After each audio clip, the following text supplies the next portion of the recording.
Hi world. So this is where I'm at.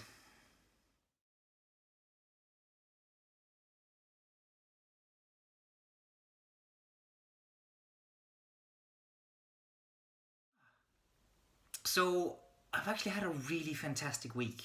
I've had a pretty splendid time. For the last 7 days. That's how weeks work. Sorry. I mean, there was some sad news. The COVID restrictions here in Denmark were extended, sadly. And as a consequence of that, that was the final nail in the coffin for this year's Shakespeare production, where I was to have played Puck in a Midsummer Night's Dream, and COVID, can you really steal more from me? Besides that, I've had a really good week. I had an appointment with my doctor where we agreed to up my dosage, so I'm currently running a 100 milligrams. I think that's the right measurement, right? Hope I don't end up looking like a dum-dum now. That would suck. There's probably a few things that you just tag as always being a part of this vlog. One being, I don't know if it's the medicine or if it's me or what's happening, but I have had more surplus this week. I have managed to go running once or twice, so I've kept that up. That's been nice. I have felt more optimistic. I felt happier about.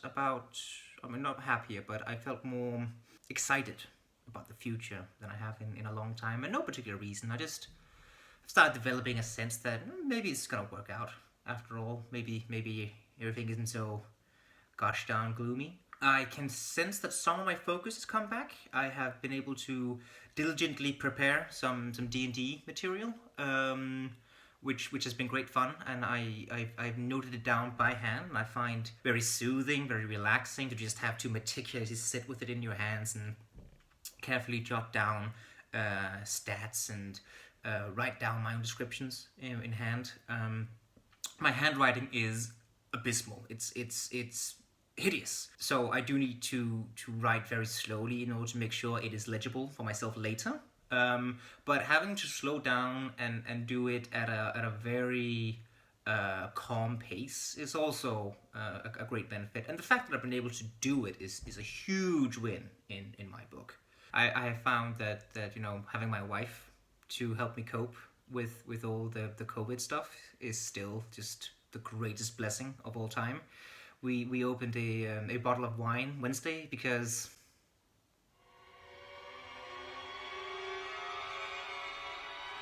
we felt like it. Yeah, we felt like it. And in doing so, we also started on Bridgerton, which is trash, absolute trash. It's my trash. I love it. I love it so much. I'm having such a good time with it. And in exchange for me watching Bridgerton with my wife, she has agreed to watch The Expanse with me, or at least start on it. I think she might be into it. Crossing my fingers. But probably what has been the greatest feeling this week, the thing that really helped help me float on a cloud has been I've just felt so in love with my wife these couple of days. I felt this sense of joy rush over me whenever I see her face in the morning. um we started communicating at each other in our house using memes. And whenever she's about to make a request, she quotes a TikTok going, what's up, buddy?" And it's just heart-meltingly adorable. And yeah, that has made everything a lot easier. Now, there has been some challenges here and there as well. I have still given myself obligations I haven't been able to meet. So I have a pretty large inbox at this point. I haven't been able to really make a significant dent in that looming task, which is a little exhausting. And it's been one of those tasks where every morning I wake up and going, today, I'm gonna sit down, I'm gonna reply to these people, but I just can't muster the energy. And inboxes especially is one of those things for me where I can almost feel myself just get tired and sometimes physically ill just trying to open it. That has been rough, but I have for this week at least, managed to cut myself some slack. I haven't been that harsh on myself whenever I've had to admit I couldn't do this. So I have been able to treat myself with more kindness, which is a really useful skill for me in dealing with my mental illness. So that's something I hope to keep up. So yeah, even the troubles for this week have been easier to deal with. So I'm generally speaking quite happy right now. So with all that having been said, let's talk about something that makes me happy.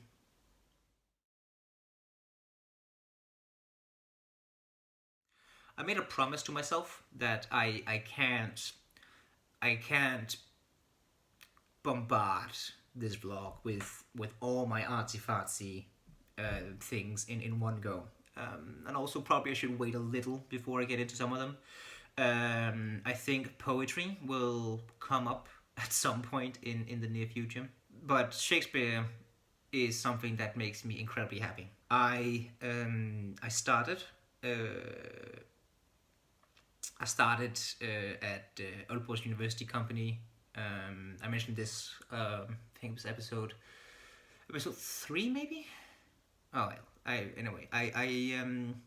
I was cast as Touchstone in As You Like It, which to this day is still probably the best role I ever had. I had so much fun playing a court jester in the forest, being able to just get away with a deluge of insults. He thought himself above his stations. He had these wily coyote-esque approaches to marriages, and it was just I had so much fun in that role, and I kind of realized I can't stop doing this. I really love diving into this stuff. And ever since, every single season, I have been a member of Shakespeare, and I have, in as far as we made a production, we cancelled Hamlet, now we've cancelled Midsummer. But in as far as it's been possible, I have been on stage. That's not actually true. I was director of Much Ado About Nothing, my favorite Shakespeare comedy. And to this day, it is still one of the things I have achieved that I am the absolute proudest of. I look back on what I did with that with extreme fondness. Well, I say what I did. Like, I was also just so lucky to have an amazing company behind me. My then fiance, now wife, was also very nice in helping with holding me together, because I was also writing my my thesis at the time, and directing a play whilst writing the project for your final exam ever was stressful. But having gone through it all, I am just so extremely happy with the result I left behind me. So yeah, that's a source of tremendous pride for me. I should probably also say what it is I like about Shakespeare, and what I like is actually how what you would expect from Shakespeare coming into it is just wrong. It's wrong. You think of highbrow, high-minded, high culture material, but a lot of his comedies are just comical misunderstandings. A lot of his jokes are puns, and if they're not puns, they're dick jokes. It's it's sailor's humor for the most part. Some of it gets really like nasty. What hast thou done? That which thou canst not undo. Thou hast undone our mother. Villain, I have done thy mother. Oof. So it is fun to just engage with this material that is assumed to be so almost like untouchable in terms of its cultural esteem, and then realize no, it's 3 dick jokes in a trench coat stacked on top of one another. Now, once you're done laughing at all those lowbrow, lowest common denominator jokes that incidentally, in many regards, they'll hold up to this day, uh, the meat of Shakespeare, the meaning, if you will, is still profoundly impactful. I find. What's kept him relevant for so long. Like at this point, that's 400 years old. But many of his greatest plays really deal with these extremely core human emotions that most of us deal with in one way or another. Romeo and Juliet is a story about what it's like to be madly in love, told from the perspective of characters that are madly in love. And in being told from that perspective, you get to look at this play and you're forced to acknowledge that there are so many equally valid interpretations. Like maybe their love just was too pure for this world and they couldn't survive in this world because it was corrupting their love. Or maybe being in love just turns you into such a massive idiot that sometimes you become suicidal. And what's beautiful about the play is that it leaves it open. Like all these interpretations are in one way or another valid. Like it is in my mind absolute lunacy to kill yourself over someone you have spent a night and a half with. At the same time, their love still does manage to broker a peace between two warring families. Yeah, and right there, I suppose that kind of illustrates why I love Shakespeare so much. I can't really start talking about just Romeo and Juliet without falling down this rant rabbit hole about why it's interesting. Then you have plays like Macbeth that deal with what's it like to deal with temptation and once you cross that line of having been tempted, how easy it is to then just like once it's been crossed, there's no coming back, and committing evil just becomes so much easier. Hamlet about the constant uncertainty we must deal with, and identity and coming of age and justice. Hamlet is probably his most famous one just because it deals with so many incredibly grand themes, and yet somehow it seems to manage to do them all justice, which is just fascinating. But then, even when you've got all that, right behind it, there is just a plethora of lowbrow dick jokes. It goes hand in hand. What I love about engaging with Shakespeare is that there is no corner of the human experience that is left unexplored. It is everything from what makes us laugh to stories that bring us to tears, to philosophical themes that will still be debated 100 years from now, if not hundreds of years from now, assuming we survive as a species for that long. Sometimes I'm really bad at keeping this segment happy, considering what it's for.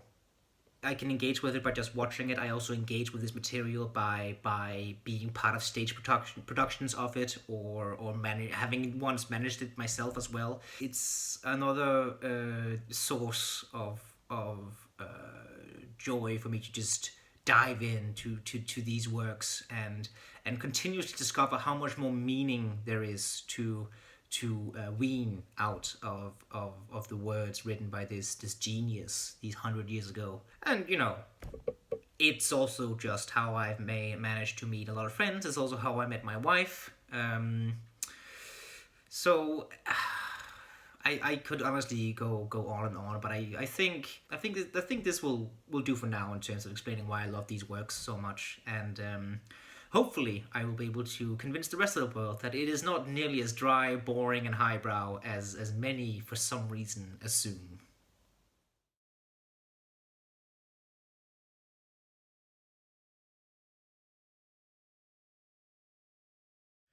Given that I've had a really good week, that I've had a week where I felt like I've been able to manage dealing with my own mind, I thought this week would be a good time to talk about a subject that I struggle with a lot, and that I've heard many other in my social circle struggle with, and that is the theme of imposter syndrome.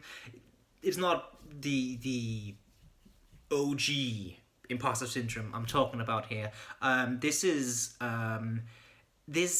this insidious thing about mental illnesses because, as some of the regular viewers of this might have noticed, it can very much come and go. Like it comes in waves. Um, I had a really tumultuous December.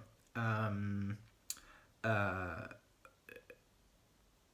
my wife got fired. We were struggling with all the COVID things, and it looked like maybe Christmas is cancelled. Then we also seem to almost lose New Year's Eve. I got worse because I started getting better. I talked about that in a previous episode, but that was for me the hump of struggling with my mental illness. And in mid January, a lot of the struggles and a lot of the stress that December entailed was lifted, and so I felt a lot better, to the point where I went, maybe I'm just well now. Maybe I was just stressed for that period. Maybe I've been tricking myself into thinking I'm sicker than I actually am. But then one of these minor obstacles come along, and they take on the role of the impossible task, and I'm knocked back to where I started, and having gone from feeling like I am cured, I suddenly feel myself falling back to a state where it almost feels like I've done no progress whatsoever, which then of course just stings all the more. But even with that sting returning, it doesn't change the fact that just for a brief spell, I thought maybe I was just well again, and struggling with that is disorienting. And it's something that has especially been on my mind this week in specific, because I felt so happy. I felt so alleviated. I felt joy that I haven't felt in a long time. I should have mentioned this in the first section, but I felt more creative than I have in a while. I have new ideas coming to me all by themselves, and it makes me feel like um, my old self. And what I mean by my old self is a self that in my mind predates being sick with anything. When you're sick with something physical, like a broken arm, this is where the comparisons often break down. You can take an X-ray of that, and yep, that's a fracture in your arm. You need to do this, and this, and once we're done, we can tell whether it's healed, whether it's not healed. But you need to keep you don't have a test like that that's so clear cut for mental issues. And what's even more insidious there is sometimes just the contrast can be sharp enough to make you think that you're better than you actually are. Like, I went from a really stressful December, a very stressful early January, to a state where there was a lot less pressure on me. And because I felt relieved of that pressure, and I only had my most recent experiences to compare myself with, I thought for a while, maybe I'm well now. Maybe this wasn't as bad as I thought it was. This doesn't really allow for any easy tricks or easy solutions. There's nothing you can do except keep constant vigilance. It's actually another reason why I'm doing this vlog, to help remind myself how I have been doing. Because that's another thing. If you don't keep some kind of ledger, whether that be a diary or a vlog like this or something of the like, it's very easy to get caught up in the most recent experiences. For me, if I've had 5 great days, but then I have a sixth day that's just awful. That can consume me so thoroughly that I almost forget having felt happy ever. Well, I say ever, but I forget having felt happy within the recent past. But maybe having this awful sixth day is actually a marked improvement. If I've gone from having 4 awful days to having one awful day a week, that is a market improvement, and so many steps closer towards feeling better. But it is just worth keeping in mind, keeping track of the fact that your own mind can play so many tricks on you in this regard. One of my absolute favorite movies is A Beautiful Mind. There is an exchange where the main character, played by Russell Crowe, tries to ask a psychiatrist about why he can't use his intellect, his mind, to combat this problem he's dealing with. And the psychiatrist responds, because your mind is where the problem is in the first place. Struggling with this is like trying to douse a fire from inside the house. It's hard, and keeping track of where exact the fire is harder. You really need to work hard to get a bird's eye view. You in fact can't get a bird's eye view of this problem. It's another reason why I also find it very useful to talk to other people about how I'm feeling. It forces me to keep stock. And I can tell I'm improving. I can tell I'm getting better. Sometimes not at a pace I would like. Of course, I've always wanted to go faster. But a not insignificant part of my struggle involves dealing with my own self-deception, or at least the appearance of my own self-deception. So yeah, how I'm dealing with this, keeping this vlog, talking to people about how I feel, asking for help as usual, and keeping in mind that moments pass. It can be hard to keep track of that when you're caught in the storm, but a moment of happiness will pass, and feeling happy right now doesn't mean that I am cured. Struggling with stress or depression doesn't mean never feeling happy. I can feel happy and still be sick, because then something will come along that'll remind me of how sick I am. When that comes along, that moment will pass too. So yeah, I'm trying to develop tools to remind myself when I'm in the middle of this maze how to get out. And I'm pretty happy with the progress I've made so far. Anyway, thanks for listening to me ramble. And another thing I also would like to mention is, I think I mentioned this a couple of episodes now, but I really want to emphatically say thank you to all the people in my life who has reached out to me about this project I'm endeavoring on here. Each of my videos, with the exception of the last one, has received this heartfelt comment from someone. Two of them have been from people I know. I think the third one, maybe it's just that I don't recognize the username, but I think it's someone I don't know.